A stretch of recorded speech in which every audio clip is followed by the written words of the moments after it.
In today's video, I'm going to talk about presentations, but not how to do and conduct them, but rather how to properly prepare for them. And the inspiration for today's video was with a conversation that I recently had with another former McKinsey colleague. This person now has a leadership position in a big industry company. And this person was telling me, you know, Heinrich, at my current company, there are always these presentations going on. They almost always start late. And the main reason for that is that people do not prepare properly for this presentation. And this is a problem. And this is surely also an area where I've seen many consultants do significant mistakes, which then were perceived in a very negative way, both by clients, but often also your internal leadership, your partners, or maybe part of the meeting as well. So welcome to another coffee break here on my channel Firm Learning.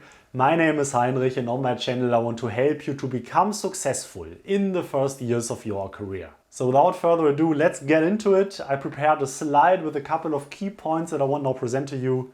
Let's get started. So now I did prepare a couple of points for you on this topic of the right preparation. And the first point is really your mindset. How are you thinking about that?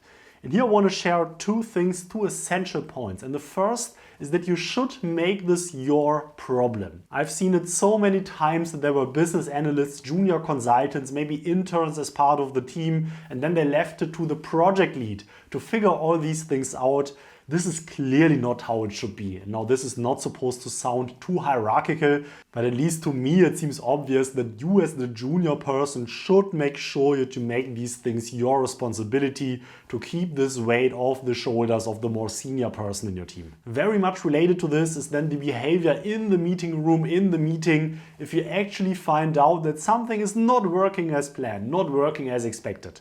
Then here again, I've observed it so many times that there were associates, junior people, interns in the room, but then they left it up to the partner or up to the project lead to fix certain things with the technical devices. This will surely not be perceived well. If you see that anything isn't working properly, you should jump. You should take responsibility and make sure that it all works. Also for the reason that in the room there will often be some clients, some other guests. Then it would be great for the partner to be able to entertain these people, have a cordial conversation with them, instead of then needing to fix all the technical devices in the room. Next is preparation of the room. And here I trust we already had our experiences of being in a meeting room. Maybe it was quite a big room with many people present, but there was only one small microphone in the middle of the room. And then people were not really able to participate. There was a person sitting at the other end of the room saying something, but this person was not being heard in the room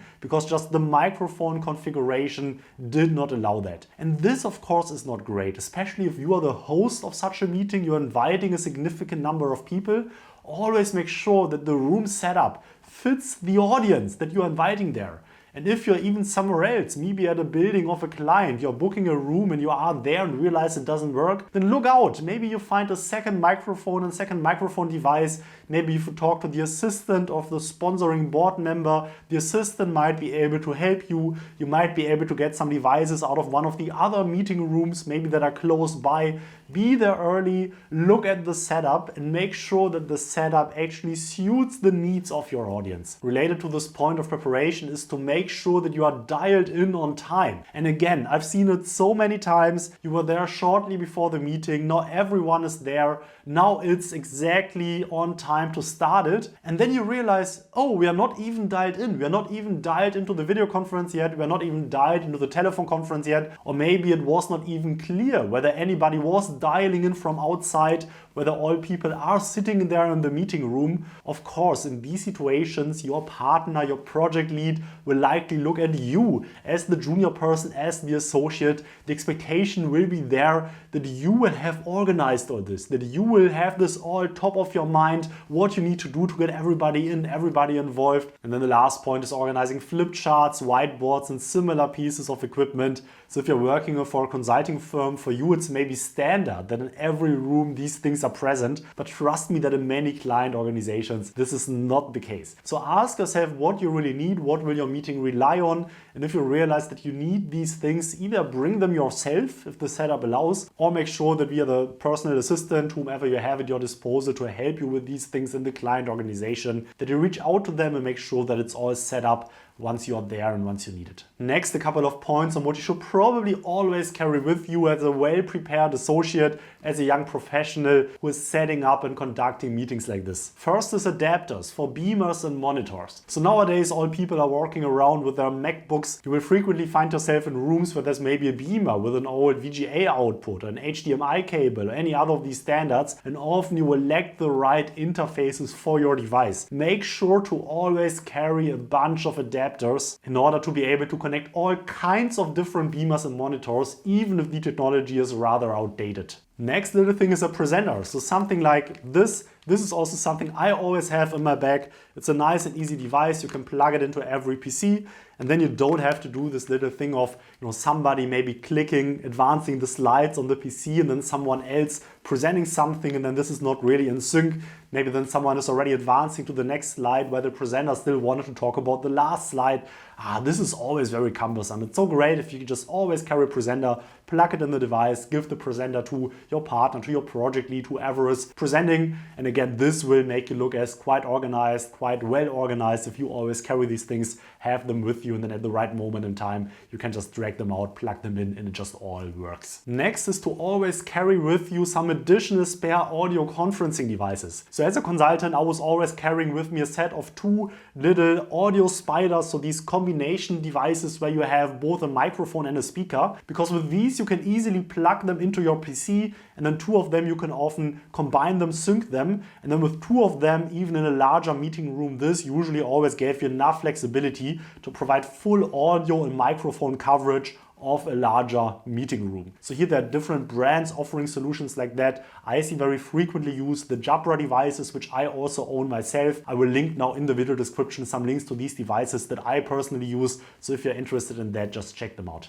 I now also want to share some points of advice on online meetings, online video meetings, because of course I very well understand that many of these physical meetings are not taking place at the moment. And here maybe some obvious things. Of course, make sure that you're sitting in an area where you have stable internet connection, and of course also not too much noise surrounding you. And this might sound obvious, but I still very vividly remember the conversation of 2 partners in one of my prior employers, where it was now discussed whether the senior consultant should be promoted to project lead. And one partner made a very hard case against that, because this partner had an experience with this consultant where this consultant was conducting a probably rather important client conversation from a train. He was in an audio conference from a train. Due to the, of course, bad telephone connection in trains, he was dropping in and off of the call all the time. And this partner was making the point that apparently this consultant is not taking his responsibilities seriously enough. That this consultant should have made sure that when he is on an important client call, that he is not sitting in a train. That he is making sure that he has good connection, that he can conduct these calls in a professional manner as the client will expect this consultant to. So frankly, when I heard that, I thought that this was quite tough, that only for one incident like that, your promotion is questioned.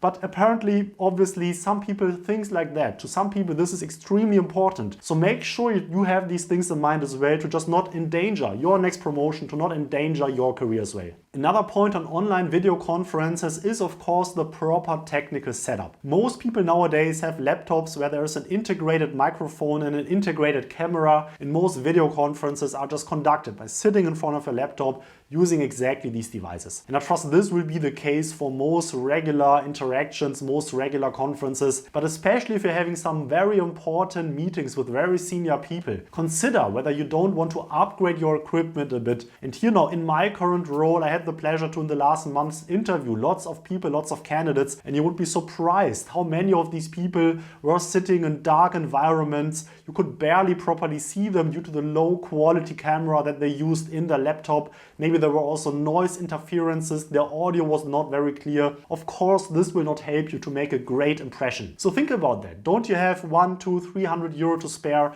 to invest in a proper microphone, in some basic lights, maybe even an external camera to properly make sure that you have a nice picture?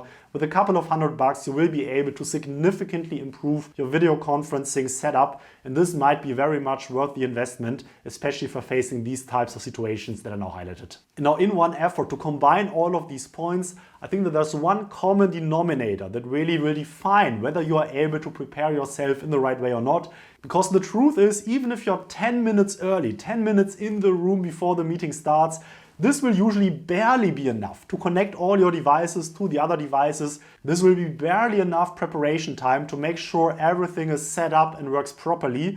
But as soon as you have one little problem, as soon as one thing does not work as expected, usually you will run out of time and you will not be able to start the meeting on time. From my experience, especially for important meetings where you want to make sure that everything works smoothly, you should be in the meeting room at least 30 minutes before the meeting starts to make sure and to give you enough time to set everything up and to have this fallback option that if something is not working properly, that you at least have a chance to find maybe a replacement device, to maybe get an additional microphone from somewhere, to potentially call a technical support person that often many client organizations have. If you are not in the room 30 minutes before the meeting starts, you will not be able to do this on time. So as with most other things in life as well, good preparation is key. Be sure that you behave as a professional, especially if you're working in professional services. And a big part of that certainly is to make sure that you prepare for your important meetings in a very meticulous and diligent way. And of course, I do hope that this video contained a couple of tips which will help you to do exactly that.